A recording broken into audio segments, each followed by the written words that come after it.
thank you for coming to our last senior year prep class. And I'm really excited that you guys, on the most part, have been very consistent in coming, which I hope means that you got something out of this program. So, of course, you guys can continue to make appointments if you need to meet with me.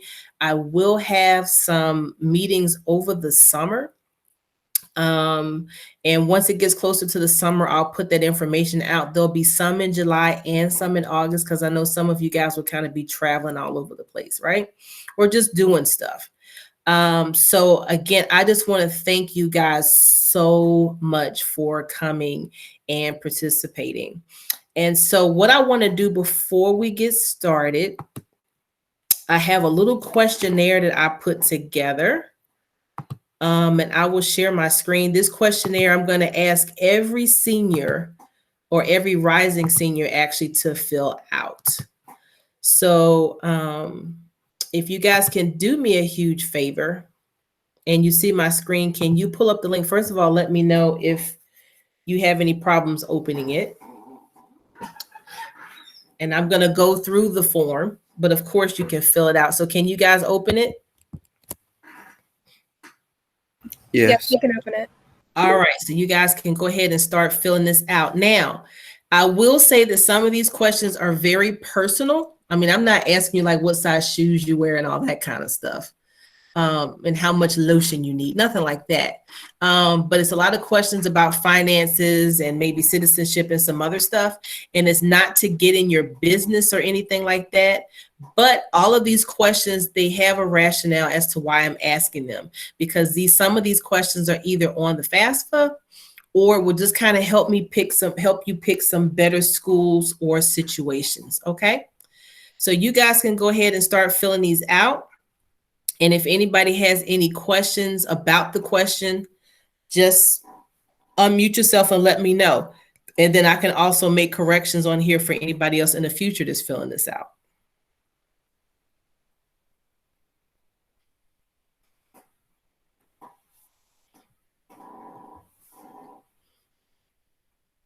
And there is a question that says, are you the first person in your immediate family to attend a four-year college? Immediate means like, you know, mom, dad, sister, brother in your household.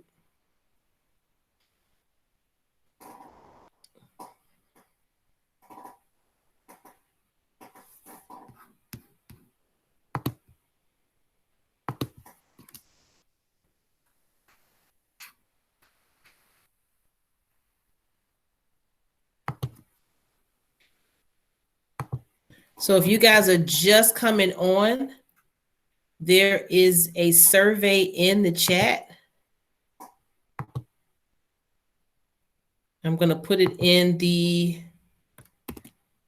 chat again. If you just came on, there's a survey that's in the chat that everyone is filling out. It's a pre-survey for seniors for next year. And the purpose of this survey or questionnaire is so that I can best help you guys next year with your college planning. So some of these questions are kind of personal, but there is a rhyme and reason for me to ask these questions. And the juniors, if you want to go ahead and knock out this questionnaire, that is totally fine. I'll have you filled out again the next year. This survey will not be shared with anyone. This is just from my eyes.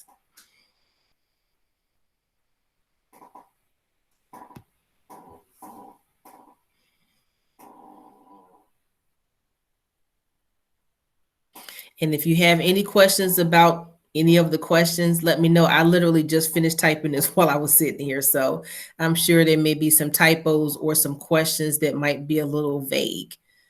And so that way I can correct them. Everyone in the senior class will get this. Everyone in the junior class will eventually fill out this survey if they choose to.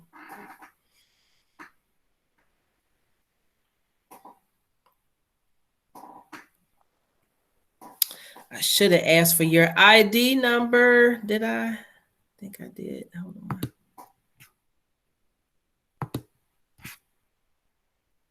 Okay, yeah, I did. Good, good, good.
I see Kaylee just popped in.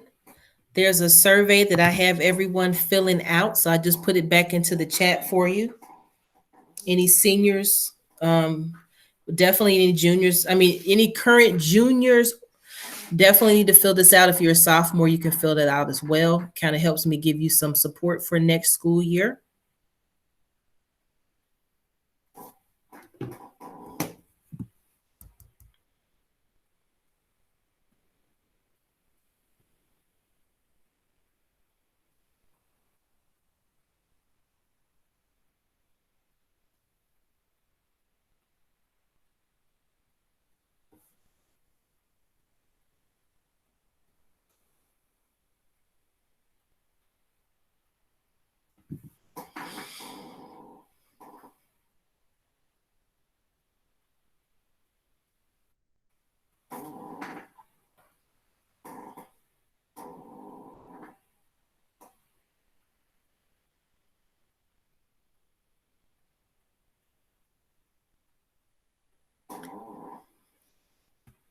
And when you guys are done, if you can do me a favor and just hit the little raise hand button on your screen.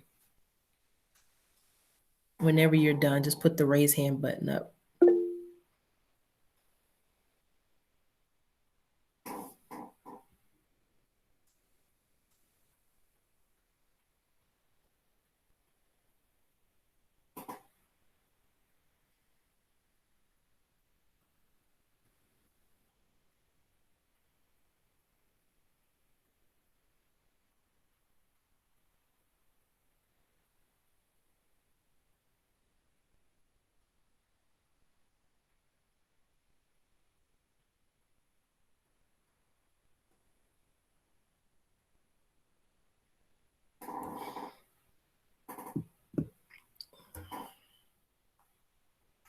Again, when you guys are done with the survey, if you can put your hand up, put your hands up, put your hands up.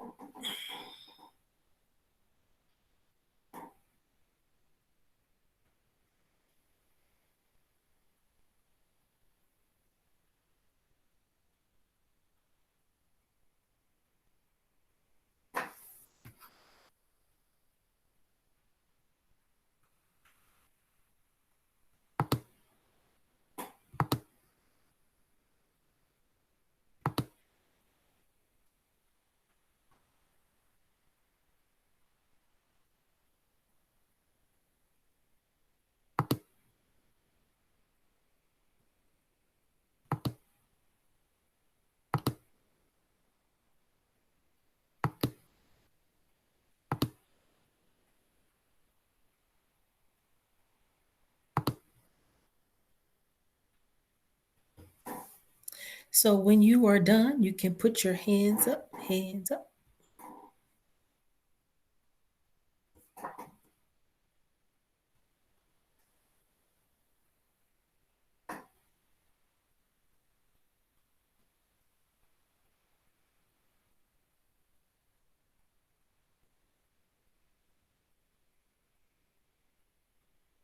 And some of you guys, there may be one or two questions regarding finances that you couldn't answer. So you can hit that button if you didn't do it already, that you can save the link and you can go back and edit it later. You can hit that.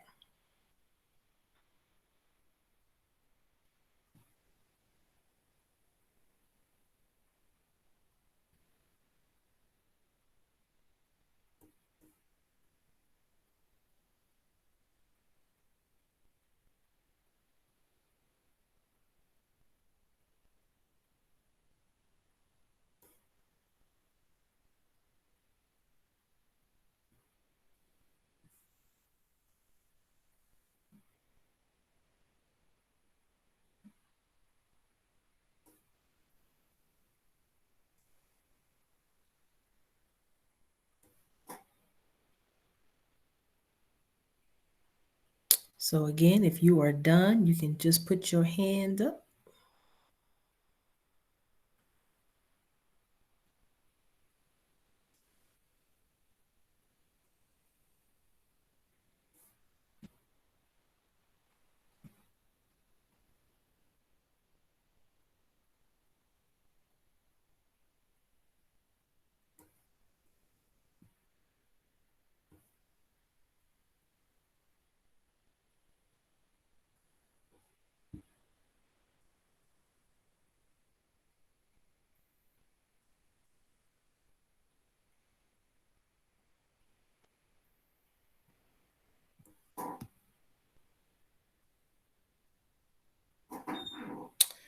Okay. We give you guys one more minute and you guys can keep filling it out, but we're going to go ahead and move on to the next parts. So also, all of you guys should have received some kind of invitation from me about the college application crash course that we're going to have next Tuesday at 6:30. This is for rising seniors. So we're going to do a little bit of review of what we've talked about here in our course, but it'll be parents and students there. And we're going to go into more deeper information. So I just put that form in the chat for you guys. So just in case you didn't get the note, everybody who's been coming to this class, I pretty much copied and pasted you and put you in that group.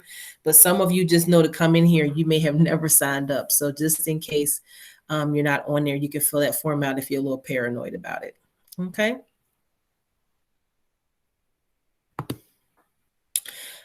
All right, guys. So what questions do you have? What questions, any questions that you have about anything that we didn't cover since we've been here, or that you need more clarity on? What you got? You can drop it in the chat or you can unmute yourself.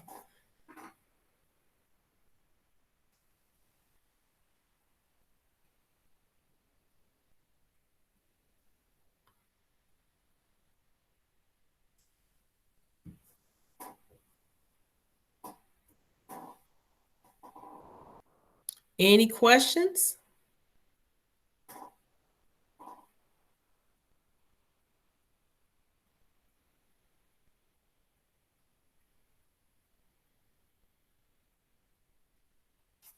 All right, I see something in the chat. Okay.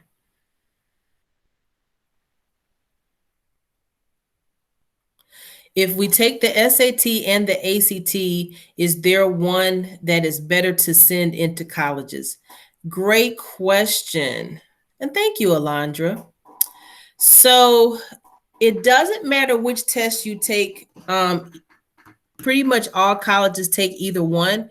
But if you are going to major in something that is science related or history related or math related, the ACT might strategically be a better choice for you, because if they see that you scored well in science and math, in the science and math and history section or individually, that may bump some things to your favor. So if you're going into history, math, or science, the ACT, might be a better test for you. So again, you guys want to take both tests once, see which one you score the best in, and then, the one that you feel the most comfortable with, and then your second time, take that test. Now, I went through all of the rosters, and I see that there's a few people that have not scheduled to take any SAT yet. And June is the last one for the spring. And from what I hear and from what I saw, it looks like all of the test centers in our immediate area are full, as far as like Plymouth Meeting, Upper Darby, Methacton, et cetera, et cetera. So you might have to venture out to Phoenixville or something like that. I would highly recommend, if you are not registered for the SAT, that you get registered for the June test. I think the deadline for you to register is on the 26th. And you are going to have to venture out. You really want to avoid having to take both tests in the fall, because of the fact that, you would have to take the August or September test and then try to take another one. So please remember, you don't want to take these tests back to back. And you guys can put your hands down. You don't want to take these tests back to back, because let's say you take the test in June, and then you take the test again in let's say you take it in May, and then you take it again in June. Your scores will pretty much be the same. They're going to be very similar. Also, you won't have time to study in between those two tests to kind of see where your weaknesses are and improve on those weaknesses. Now, when you guys are applying to school in the fall, you really want to try to avoid having to do an SAT unless you absolutely have to, because that's just one more thing to do. Secondly, most of you guys in this group are going to be applying for early action schools, and some of those deadlines start becoming due in November. So, you kind of want to avoid having to, need the score and it's not ready when you apply. You can apply without the score because it will be a space on the application that says, are you planning on taking the test? But, it's just another thing that you have to do. So you got to do what you got to do. So I know some of you feel more comfortable taking it, in August or September, or that's what you've been told to do. So just remember to try to take it twice, but don't take it back to back. Any other questions about that, Layla?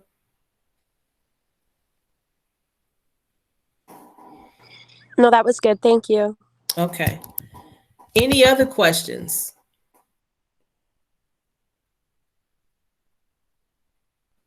Over the summer, should we start to gather some of the information that we have to put on the common application? Because I know it's really extended. So if we start to, I don't know, find our transcripts or start writing out the different activities we've been part of, is that kind of when we should start, is over the summer? Yeah, and from what I gather in the past, you can actually start filling out the common application now, and then you can convert it over to the next application, which opens in, I believe, August, like August 1st or something like that. It might even open earlier in July.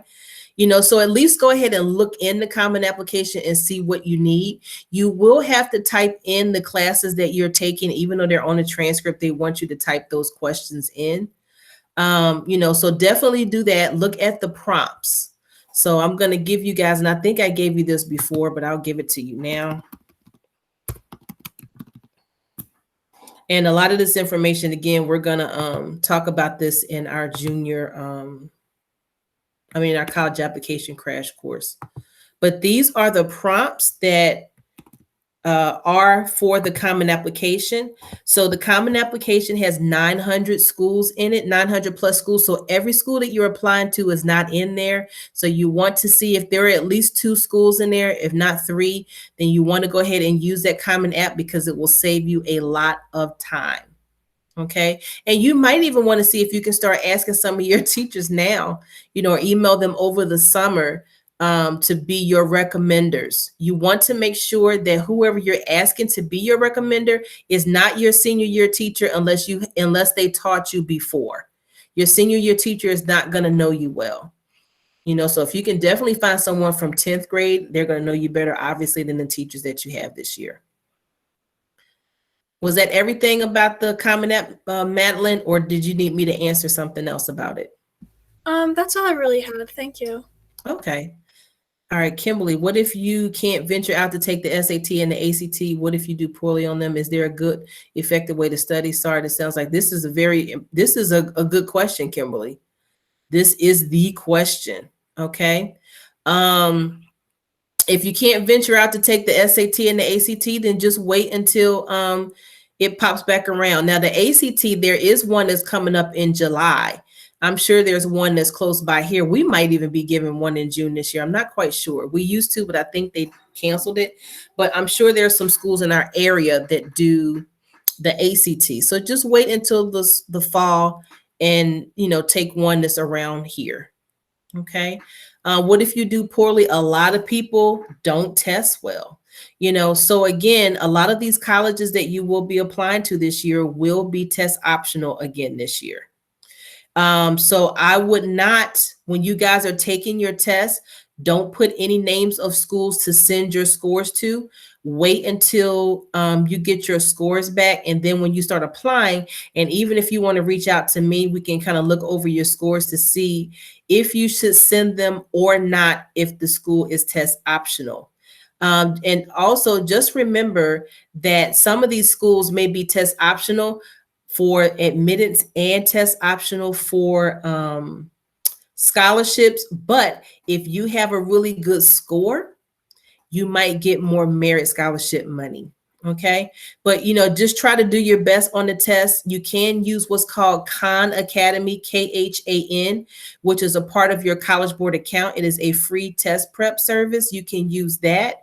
You can also order on Amazon or go to Barnes and Nobles and get an SAT prep book. They're very inexpensive. You can get some SAT prep flashcards, either through Princeton Review, There's a company called Baron, BARN, that you can get these flashcards from. They're like maybe $11, $13, and it can help you with your vocabulary. You can also try to read some newspaper articles. So read some things like in the New York Times, some of these other newspapers that you can get online where you can get it for $1 a month or $4 a month, or just some more intense articles that you can read online in a subject area that you are interested in so that you can increase your vocabulary. Okay, and then what was the other question that you had on there? Is a good, effective way to study for them? Yeah, so do Khan Academy, the test prep books. Of course, you can go through a place called Huntington Learning Center, which we have a relationship with, but they're going to be very expensive. But they do one-on-one tutoring if that's something that you're interested in, but it is going to be very expensive. You can also get in contact with Princeton Review. You can get in contact with, who's the other test prep service? Princeton Review. I can't remember the other one. They may do some group, something online. Montco used to do something, but due to COVID, they don't have that anymore. Okay. What are some common application mistakes that I can avoid ahead of time? You want to make sure that that any school, this sounds like a stupid statement, but it's not. You want to make sure that whatever schools that you have listed on your Common App, you're also going to put into your Naviance account, because you have to link those two accounts together for your counselor to be able to see it. The second thing is you want to make sure that you read those prompts thoroughly and answer them thoroughly. Some of those prompts may have 2 or 3 different parts to them. So make sure that you answer each part of it and make sure that you stick to the word requirement. And there was an article that I saw somewhere about the common, there's actually some articles, if you can just Google common mistakes on the common application. I saw a couple of articles or YouTube videos. A good resource for you guys to use is if you go on YouTube and follow Princeton Review, they have a lot of random videos about the testing, all kinds of stuff on Princeton Review. Okay. And then also with the common application, do it ahead of time and take your time. People rush. You guys, and most people, they don't like talking about themselves. They don't like selling themselves. And so when you go into the activities portion, I think they only give you a certain number of lines or space to put in there. So you want to put your most important activities in there, meaning the ones that you spent the most time in, the one that you may have some leadership position in, that you can put down that you were the captain of this or the committee chairperson of that, and you've been in that for all 3 or 4 years of high school. You want to put those in there because they don't give you space to exhaust it. If you are a student that was not able to participate in a lot of extracurricular activities because you have responsibilities at home, like you have to babysit your siblings, or you have to work and you can't really stay after, there are questions on the Common App that ask that. So you want to be very detailed in your response to let them know how much you're working or what you're doing. So that gives you an opportunity to not have that hole in your application. Okay. You want to also make sure you do that resume portion. So make sure you think of everything. There may be somewhere that you can attach your resume, or your application itself, separately may ask for some kind of a resume. All right. So other than that, if you just Google common mistakes, I've seen a couple of those articles. I just can't remember where they are so far. Or actually, Common App might actually have it on there too. All right. When would you say should be the deadline for all of your finalized college lists? I would say that the deadline for your final college list should be at the end of August.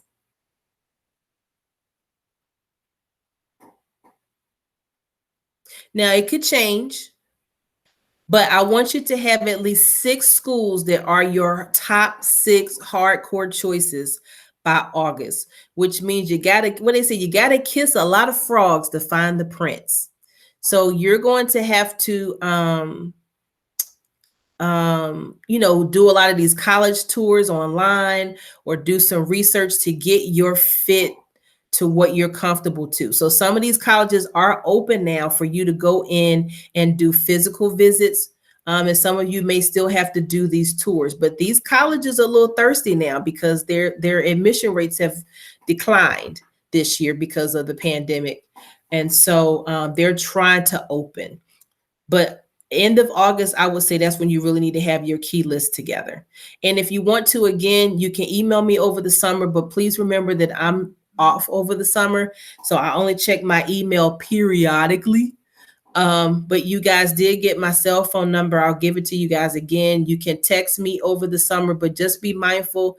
It might be a day before you hear back from me, depending on what I'm doing that day and where I'm at. All right. So don't take it personal. I won't forget about it. But you'll get me by text faster than you will by email. You should have the deadline that you should have. I don't care what the deadline is on the application. They need to be done by Thanksgiving. Unless you're doing an early action application, they have certain deadlines for those, like November 1st or November 15th or December 1st. But you want to have all of your applications done by Thanksgiving. And if you're applying to Penn State main campus, the priority deadline for that is November the 1st. If you want to go to main campus, okay? Doesn't matter if we take the SAT with the essay. The SAT essay is going to disappear. The last essay that they're going to offer is June, and don't take it because only 12 schools, 15 schools in the country actually require the essay. So if you are scheduled to take the test in June, if you signed up for the essay, you're either going to be put in a class that is SAT no essay or SAT with essay. If you are in the class that says SAT with essay, what is going to happen? They're going to read the instructions, because I just did the SAT last week. They're going to read instructions and say, if you don't want to take the essay test, we'll dismiss those students first, and then whoever stays behind, they'll take the essay. So Alondra, it's up to you. You don't have to go back in there and cancel it. Just remember to get up and leave when you finish taking the regular test, because they're not even going to give that essay test anymore after June. Okay. You guys are asking some great questions. Any other questions? All right. This is kind of random. No such thing as these are random questions, Catherine. What do you mean this is kind of random? It's random question day. All right. What have you heard about the merging of Bloomsburg, Lock Haven, and Mansfield, as well as the 3 other schools? I forget the 3 other. Do you know if this will affect the application process? Go ahead, Catherine, doing that research. Yes, that is not a random question. It is, but it's not. So you are going to hear more and more that colleges are going to be merging. Okay. And so I'm going to tell you what they're telling you as to why they're merging. And then I'm going to tell you the real reason why a lot of these schools are going to start to merge. Which one do y'all want to hear first? You want to hear the real reason or the political reason? Say their reason first and then the real reason. Okay, well, you and Brianna said 2 different things, so I need a tiebreaker here. Political. All right, so we'll do the political one first. So there are 6 schools that are state schools that will be merging together. So Lock Haven, Bloomsburg, and Mansfield are going to be merging together as kind of a unit, but they're still going to have their names, and they're still going to have their campuses. And then I think it's IUP, Clarion, and whatever school is near that school. Catherine, do you know what the other 3rd school is? It's Clarion, IUP, and another school. And so what they're saying is that they want to combine their resources so that they can provide some better experiences for you guys. And so this whole state system of all 13 or 14 schools, they are putting something together where you can take some other classes. So let's say you go to Bloomsburg. But Lock Haven has a Japanese program there, and it's 3 Japanese classes that you want to take: Mandarin, Chinese, Japanese, Russian, whatever. And so instead of you going to that other school and taking it there and getting their transcript, they're going to set it up so that you may go to that school in the summertime, take those classes, but it's going to be part of your Bloomsburg transcript. So they're going to allow students to be able to take classes within the state system, but then also in that little cohort of 3. Okay, does that make sense, guys?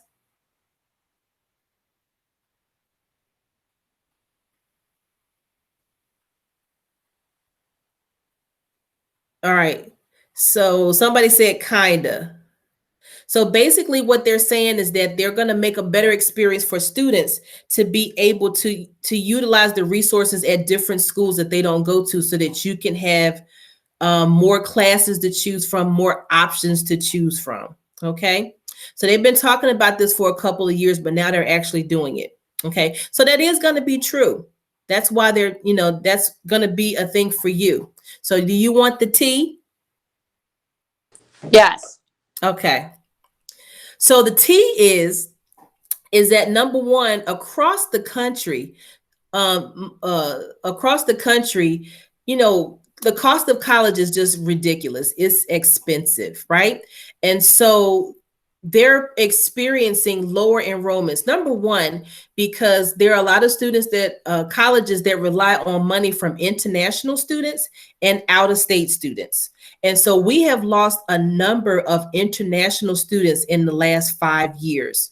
One is because there are a lot of schools in Canada, Australia, and some other places that have made their schools more attractive. So international students are not just looking at coming here to the United States.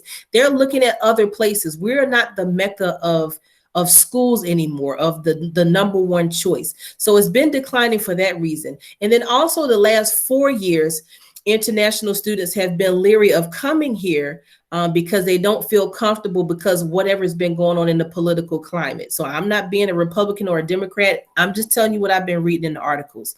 So the political climate in the country in the last 4 years has scared them, made them more hesitant to come. And then when the whole thing with the coronavirus happened and people getting stuck over here or couldn't come over here and all this kind of stuff, that really just stank up the whole thing. And so we've been losing international students left and right. And so the international students have to pay full price. That's how some of these colleges stay afloat, from international money, from graduate school money, and from students that are out of state. But now, since the pandemic happened, a lot of these students are staying in state now because they're leery about going out of state because of what happened before. Okay. But the most important reason why this is going on is because in 2025, 2026, there is going to be what's called a birth or an enrollment cliff, because there are less children being born. See, this is deep, y'all. This is deep. This is the T, though. There are less children being born in the United States, predominantly in the northeast part of the country. And that's because more people are on birth control. More people are waiting longer to get married, and more people are having less children. When some people are having no children. I don't have any. I have a stepdaughter, but I didn't birth her, right? So with all that being said, there are less people graduating from high school, which means that there are less people going to college. There are less people being born. So they've been preparing for this for the last 10, 20 years because they have people who do these studies, right? But the pandemic just made it move faster. So they are merging so that they can consolidate their resources so that they can stay open. Boom, there you go.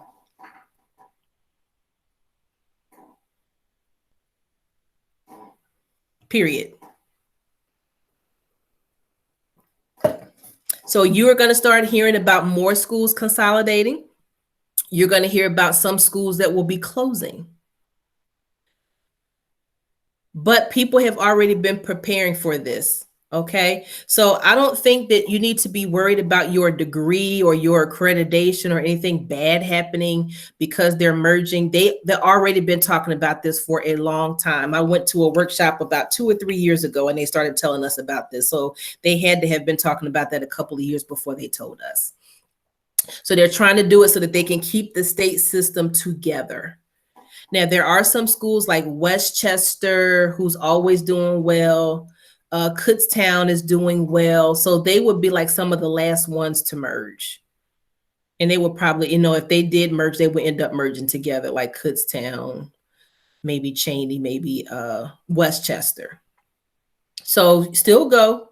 I don't really anticipate any problems at all. That's what I've been reading.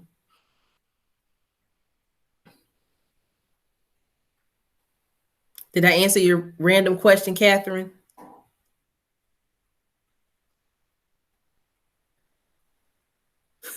That's what I've been doing during the quarantine. I've been reading a lot of stuff and going to a lot of webinars. And I actually just bought a book about the whole thing about the enrollment cliff. It's sitting on my desk at work. I need to read that. Okay, but that was a great question. Any other questions? Because our time is over. I'm just answering y'all's questions. How do I register for the ACT? You go to act.org.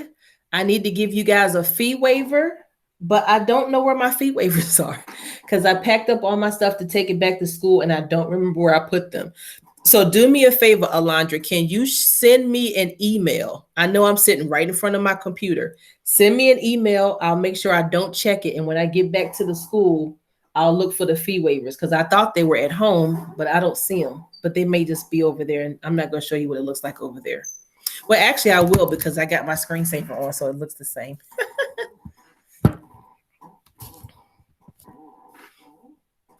Any last questions, guys?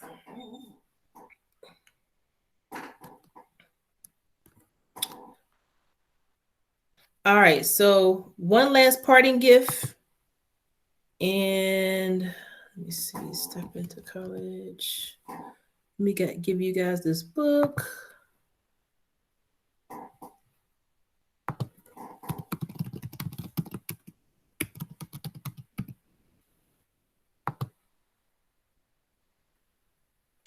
Okay.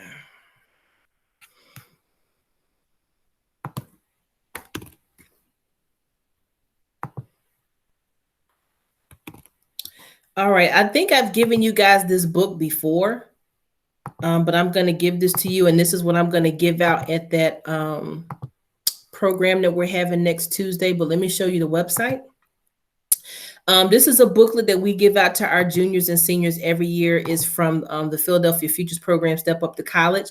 So I may have given you a book that looked like this one, Step Up to College, with all these flags on it. So this book right here is a booklet that has all of this stuff about getting ready for college. And it has information for students grade 9 through 12 in it. So take a look at that. But mainly what I want you guys to focus on is the Rising Senior Edition booklet. This is what you need to focus on this summer, okay? This has all the information that you need to go over to make sure that you're prepped for the summer.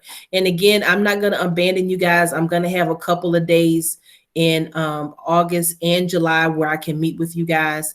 But you can always email me your questions. But this booklet is very, very helpful.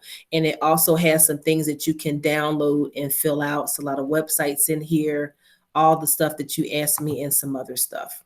All right. Ain't no real major T in here, but it's stuff in here. And if you notice that most of the stuff is in here is questions that I ask you on that particular survey. All right. So what I would like you guys to do, at some point, make sure that you have some conversations with your parents about finances and budgeting for college. And when we have the workshop on Tuesday, I will show you guys how to ask your parents or to have conversations about them. Okay. Do we get application waivers from the high school if we go on a tour and get a fee waiver for applications? So we use the one from the high school or the one that the college gives us? To be honest, use the one that the college gives you because it will allow you to go in faster. Some of the websites will have a free application on it and it's just free. Some of them will give you a code. So if you can go ahead and put the code in, it'll make it go faster. Sometimes if you have to wait for us, you're holding on and you can't, really move forward. It's just saved.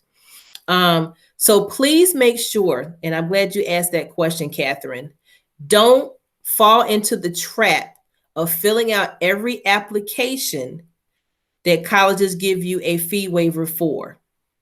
So do you want the political reason that they do that for you, or do you want the T first?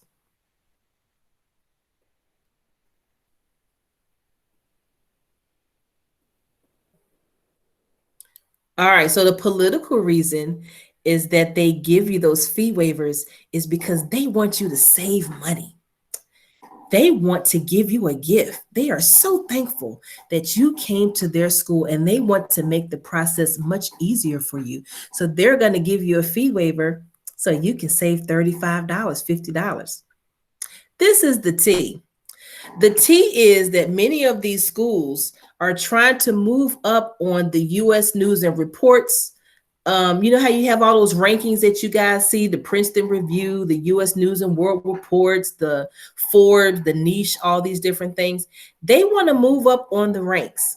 So in order for them to move up in the ranks and to appear more exclusive and have a lower acceptance rate, then that means they need to have more applications so that they can reject more people so that their application rate will be lower. They only have so much space. And so that's what happened this year. When they waived those SATs and ACTs, a lot of people started shooting their shot. And if you look at Brown University, their acceptance rate is now 5%.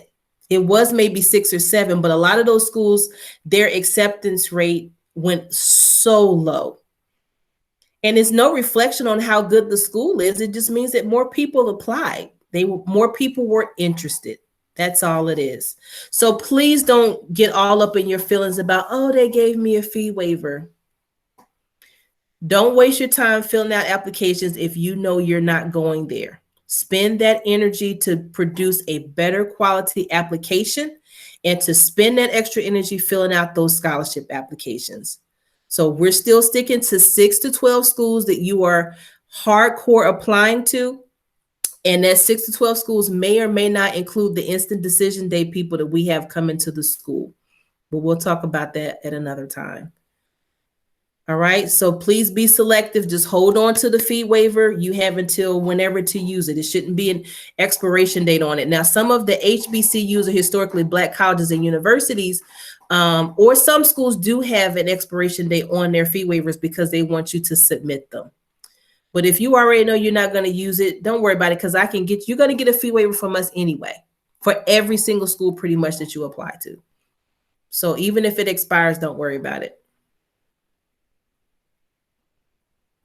Great question. Any last question? This was good.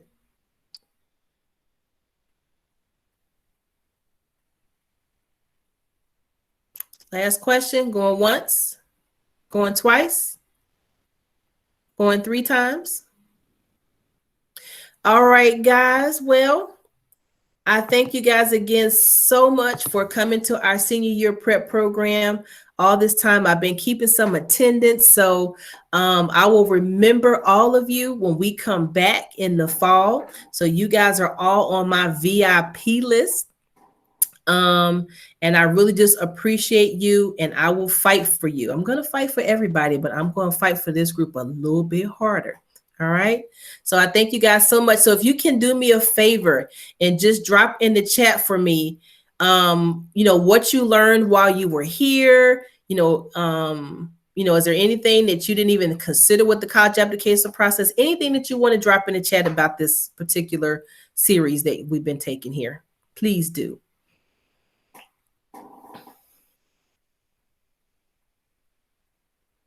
Okay, we learned all about the Common App and applying to colleges. Yep. how to write a good essay.